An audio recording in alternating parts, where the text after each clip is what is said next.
Vishnu Purana. Tale of the King Vena and Prithu. Parashar said, with the help of Dhruva, his wife gave birth to 2 sons Sishti and Bhavya. Sishti had 5 sons Ripu, Rapunjay, Vipra, Vikal, and Vrikta. Ripu had a brilliant son Chaksush. Chaksush had a son Manu. Manu had sons Puru, Kuru, Shatadama, Tapasvi, Satyavan, Suchi, Agnishtom, Ataratra, Sudama, and Abhimanyu. Kuru had sons Anga, Suman, Klati, Kratu, Angira, and Shivi. Anga had a son named Vena. The sages had churned the right hand of Vena to produce a son named Venya. He later on became renowned as Prithu. He had even milked the earth for the benefit of his subjects. Maitreya said, why did the sages churn Vena's hand? What was their purpose of getting Prithu? Parashar said, Mrita had his first child as a daughter named Sunitha who was married to Anga. Sunitha had given birth to Vena. Vena had all the faults of his maternal grandfather Mritu and hence was devil-like in nature. At the time of his coronation, Vena had declared, I am the god and the Aja Purusha. Hence, in future, no one shall perform yajas and donate dakshina. The sages praised him and said, O king, we speak about the benefit of you and your subjects. Through grand yajas, we shall worship omnipotent Lord Hari. Thus pleased, he will grant all your desires, O king. In the kingdom of which kings, Lord Hari is worshipped as the presiding deity of yajas, he fulfills all their desires. Vena said, who is greater than me and even venerable, whom you regard as the presiding deity of the yajas? All the deities like Brahma, Vishnu, Mahesh, Indra, Vayu etc. are present in the body of the king. Hence, the king has all the virtues of these deities. Therefore, do what I say. Such as a woman's duty is to serve her husband, similarly it is your duty to obey my dictates. The sages tried to convince Vena repeatedly but in vain. At last, when he did not agree to their proposal, the sages killed him. Immediately after killing the king, the sages saw the clouds of dust rising all around. It was revealed to them upon inquiry that the subjects of a kingless kingdom have resorted to plundering and looting each other, and it was because of that stampede that clouds of dust were rising. The sages then churned the thighs of Ishaless king and produced an ugly black man. He was feeling excited and asked the sages what he should do. The sages asked him to Nishad, sit down, hence he came to be known as Nishad. His progeny came to be known as Nishagana. Appearance of Nishad did away with all the sins of Vena. The sages then churned Vena's right hand and produced prowess of Prithu, whose body was radiating like fire. As soon as he appeared, bow and arrow and shield of Lord Shiva descended from heaven and all the subjects felt extreme joy. With the birth of such a pious son, Vena attained a position in the heaven. For the coronation of Prithu, Brahma himself had appeared there with the water from all the rivers and oceans, all kinds of gems and along with all the deities. Presence of chakra in right hand of Prithu pleased Brahma. This chakra of Lord Vishnu is present in the hands of extremely dominating kings. Such a king remains unaffected even by the gods. Thus occupying the royal throne, King Prithu was a boon for his subjects. He was so religious that the seas and mountains paved way for him. His flag always remained fresh and new. Even there was no need to sow the seeds, the earth herself provided all the cereals. Cows gave milk spontaneously and every leaf of all the trees in the kingdom was full of honey. Immediately after his appearance, King Prithu organized a grand yaja. At the time of Somabhishek, bathing with grape wine, during the yaja, a man and a woman appeared from the earth. The sages advised them to pray King Prithu. With folded hands they asked that the king had arrived moments before them. His reputation had not spread far and wide. Why should then they pray such a king? The sage said that they should pray the king for the great achievements he would attain in future. King Prithu thought that it was because of merits that a man becomes praiseworthy. Hence I will do exactly the same things that this couple would recite during the prayers, thought the king. Thus during the later course, King Prithu planted those virtues firmly in his conscience and ruled the earth. During his rule, he performed many great yagas. During the anarchy of his father's regime, all the vegetation had been destroyed from all over the earth. There was nothing for the subjects to satisfy their hunger with. So, they approached him and said, "O great king! Due to the anarchy of your father's regime, the earth had annihilated all the cereals within her. Your subjects have no choice but to starve. Kindly protect us from this condition." Pitiable condition of the subjects infuriated King Prithu. Taking the divine weapons of Lord Shiva, he ran after the earth. In the guise of the cow, the earth ran in all the three worlds, but wherever she went she found Prithu still chasing her. Thus shivering with fear, she ultimately appeared before him and said, "O king! Don't you see the sin in killing a helpless woman?" Prithu said, "If killing a wretched person benefits scores of other people, there is no sin doing so." The earth said, "You want to kill me in the interest of your subjects, but think, what will be the base of the subject then?" Prithu said, "You need not worry about that. I will myself support my subjects." These words frightened the earth. She greeted the king and said, "O king! All the tasks started with a distinct purpose reach their completion successfully, so I am telling you a way out of the present condition. Do then, as you desire. I can give out all the herbs and cereals that I have annihilated in the form of milk. So, for the benefit of the subjects, kindly produce such a calf for which I can give milk spontaneously with motherly feelings. You then provide me with a plain surface everywhere so that I can produce milk that is the seed of all the cereals and herbs." King Prithu then uprooted many great mountains with his bow and arrow and stowed them at a single place. Before that there was no distinct demarcation of village, towns, cities etc., because of the plain surface of the earth, and there was no distinct sequence or cereals, cows, agriculture and trade. All this system started from the time of Prithu. Since then people began to populate those parts of the earth that were plain. For the benefit of his subjects, King Prithu himself milked all the cereals from earth, making Swayambhu Manu, a calf. It is the cereals that still sustain the entire population of the world. Since then King Prithu came to be known as the father of earth because he had spared her life. Birth of Prajapatis and Prashita's prey god. King Prithu had two sons, Antadhan and Vedi, who were very religious-minded themselves. Antadhan's wife Shikhandi gave birth to Avardhan. Prajapati was the son of Avardhan and his wife, Gishana. Shukra, Gaya, Krishna, Vrij and Ajin were their other sons. Prajapati was a great fosterer of his subjects.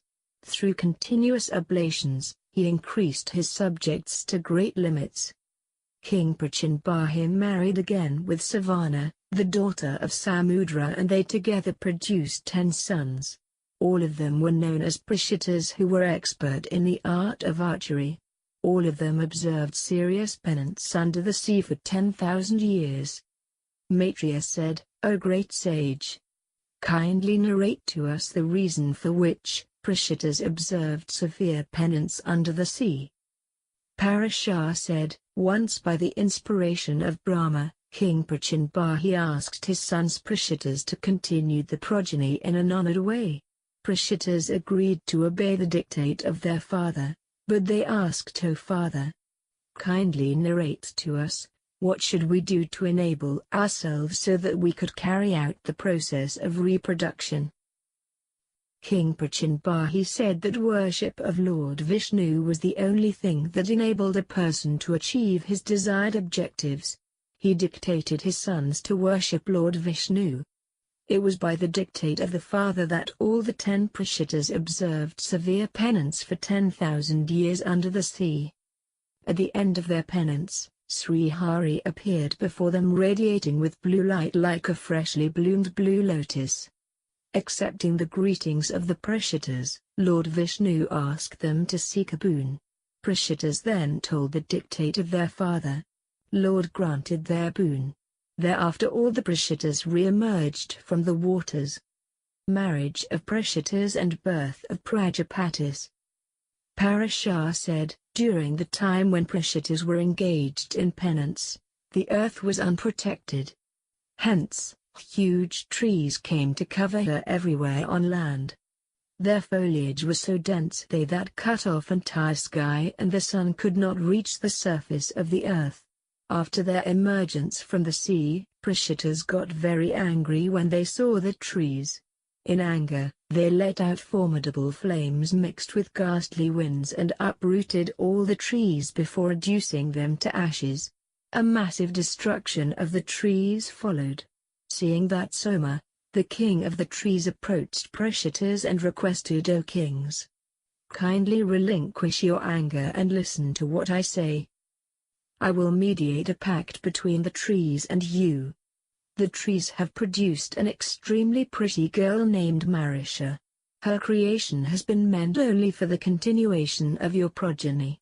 She will produce Daksha or Prajapati, who will be as radiant as the fire and cause much increase in your progeny further." In the ancient times, a great servant of Vedas, sage Kandu, was observing penance at the bank of river Gomti. Frightened by his penance, Indra sent an Apsara Prabalika to create a disturbance. That elf successfully created a disturbance in the penance of Kandu, who then began to live with her in a cave. Kandu passed 100 years enjoying sensual pleasures with the Apsara. One day, the Apsara expressed her desire to leave for her heavenly abode. This came as a shock for the sage Kandu. He requested her to stay for some more time with him. The Apsara agreed to his request, and stayed with him for another 100 years. Then once again she expressed her desire to leave for her heavenly abode. Once again, blinded by lust, the sage requested her to stay for some more time. Once again the Apsara stayed for another 100 years with Kandu. Thus, every time, when the Apsara got ready to leave, sage stopped her. The Apsara knew about the agony of separation that a person experiences who is blinded by lust. She also feared the curse that such a person might pour down out of agony. Thus she herself did not desert the sage, and their love kept on increasing like a new moon. One day, towards the evening, the sage hurriedly left his hut. Amazingly, Prabalika inquired about the reasons why he was going out in such a hurry. The sage replied that as it was dusk, he should offer his evening prayers. The sage's reply amazed the Apsara further. Laughingly, she said, "O knower of religion, your day has ended after hundreds of years. Who will not be surprised to learn that your day ends after hundreds of years?" The sage said, "You had arrived at the river bank right in the morning, today. You passed the whole day with me and now it is evening. Why do you laugh at me then?" Prabalika said, "O Brahmin, hundreds of years have passed since I had arrived at your hut." Perplexed sage asked her, "Tell me exactly how much time has passed in our present communion?" Prabalika told the sage that they had together passed 907 years 6 months and 3 days. Hearing this, the sage began to curse himself, that he was so sunk in the carnal pleasure with the Apsara that he even forgot the time.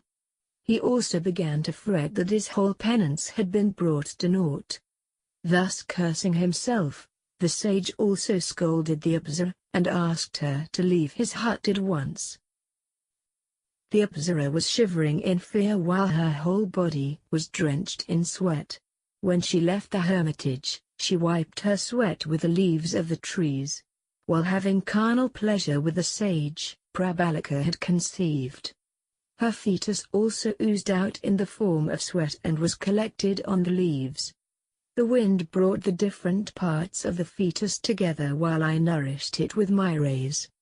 Thus the fetus grew safely and ultimately took birth as a girl child, Marisha. The trees will present you that same girl as your wife, said Soma.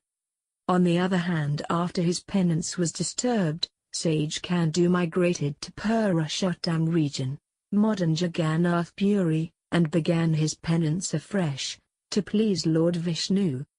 Tale of Marisha's previous birth. Marisha, daughter of sage Kandu and Prabalika, was a queen in her previous birth. She had lost her husband without having any child. She had then pleased Lord Vishnu with her devotion. The Lord had then asked her to seek a boon. She said, "O Lord, having been widowed at a young age, I feel that my life has gone futile. I am very unfortunate. Hence, O Lord, may I have by your grace a virtuous husband like you, and sons like Prajapati in my next birth. May I take birth not from the body of my mother."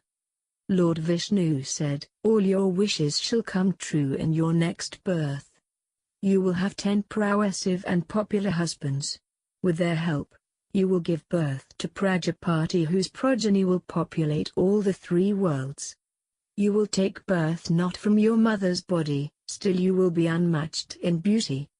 Thus, coerced by Soma, Prajapatis dropped their angry stance, and accepted Marisha as their wife. From the parts of Prajapatis, Marisha gave birth to Daksha Prajapati, who had emerged from Brahma earlier. Following the dictate of Brahma, Daksha Prajapati produced different kinds of living beings as his children. First of all, he created women folk from his mind. He got 10 of those women married to Dharma. 13 women were married to Kashyapa, while 27 were married to Chandrama.